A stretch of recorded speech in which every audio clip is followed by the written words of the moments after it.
Hello aspirants, welcome to Ekam IAS Academy. Today we are going to discuss about recent phenomenon that is so much in news, that is granting of bail. If you see, with number of reasons and because of number of cases frequently we are coming across, the concept of bail is always in news. So UPSC generally have this tendency of asking questions related to judicial issues or concepts also. In this context, we are going to look into what is bail and why, although, like, if you have seen, Arvind Kejriwal was granted bail by Supreme Court of India, but despite of getting bail, why he is still remaining in jail, and what are the provisions related to bail, and what did Supreme Court remark about stepping down from the post of Chief Minister? Is it mandatory to step down? All other aspects will be looking into this particular video in a short and informative way.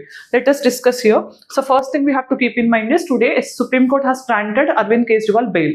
So he was granted a bail related to ED case in money laundering. You know, he was arrested on the grounds of money laundering in Delhi excise policy case. So why, despite of getting bail, why he is still remaining in jail is, so here you have to understand, he was accused in two particular cases. One is by Enforcement Directorate with respect to money laundering, and this is also related to Delhi excise policy case. Then you also have to keep in mind, here he got bail now.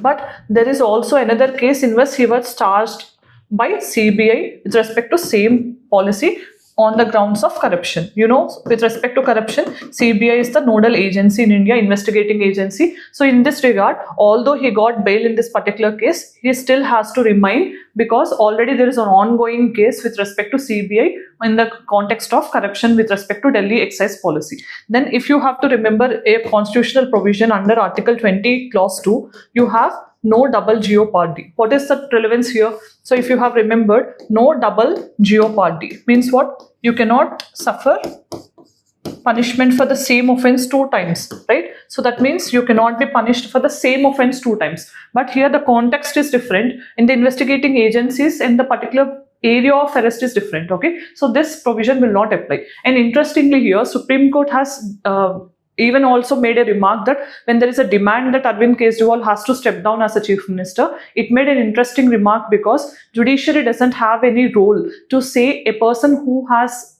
the people's mandate has to step down from his post, because that is a violation of separation of powers. So, you know, when a chief minister or prime minister is in office or in occupation, what they have to do, they have to have the majority in the parliament or in the state assembly. Then only they can rule the government, right? So as he is having the majority, how judiciary can involve and say you have to step down? That is what the Supreme Court has said. So in this context, another issue you have to keep in mind is, what is the concept of bail?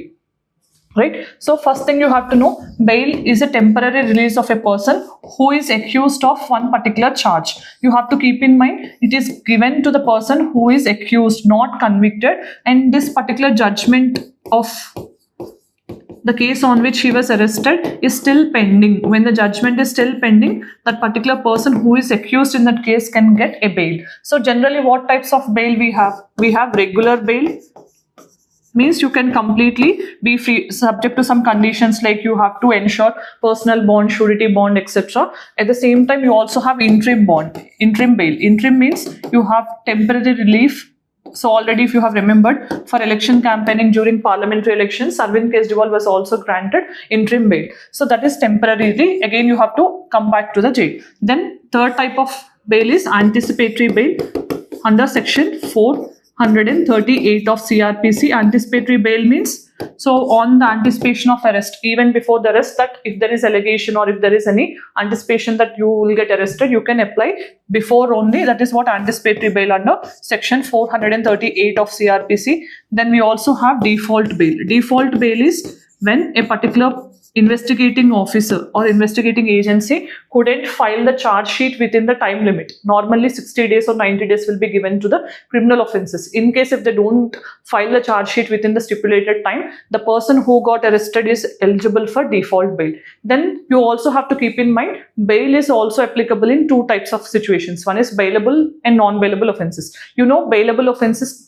the name itself is suggesting it is easy to get bail, right? But there is no problem here. Then with respect to non-bailable offenses, is there any chance of getting bail? Means yes, there is, or there is also some chance where the person, if the person who got accused is the person belonging to women or child or any old age elderly person or suffering from any disability, on that ground also, in case if they're facing any issues there, they can be released in terms of non-bailable offense. Second is, if they are accused, the person who is sick, so much sick, then also they can be released. Then third is, if there is no proper basis on which he was arrested and if it is proved to be wrong, then also in non-bailable offenses he can be released. At the same time, if they fail to lodge FIR against that person also, then they have to be released even in case of non-bailable offenses. So these are certain things which you need to know from examination perspective, because already UPSC have asked a question on understanding the difference between police custody and judicial custody. As we are hearing that particular term of bail and all other things very often in the news, you need to know the main basic essences of bail and all other things. And another important note you have to keep in mind is, bail is generally a rule in general laws, but in specific laws bail is an exception. So under some specific laws like UAPA and all, which are purporting terrorism and all, in those situations it is not easy to get bail, it is an exception. But in normal law, because bail is a basic thing of criminal law. Why? Because Indian criminal law believes in a system where we are assumed to be innocent until unless we are proven guilty. Based on this presumption, everyone has a chance to get bail. So this is what we have to understand. Now let's see the practice question. So which of the following statements regarding bail is not correct? So you have 4 options listed out. So please put your correct answer in the comment section. Then, as we have reached the end of the video, today we have discussed about why, despite of getting bail, Arvind Kejriwal is still in jail, and what is the Supreme Court's remark with respect to stepping down from the post of Chief Minister. And also we have quickly and briefly discussed about the concept of bail, types of bail and related provisions. This is all with respect to this video. If you found this video informative, please let me know in the comment section. Thanks for joining us. All the very best.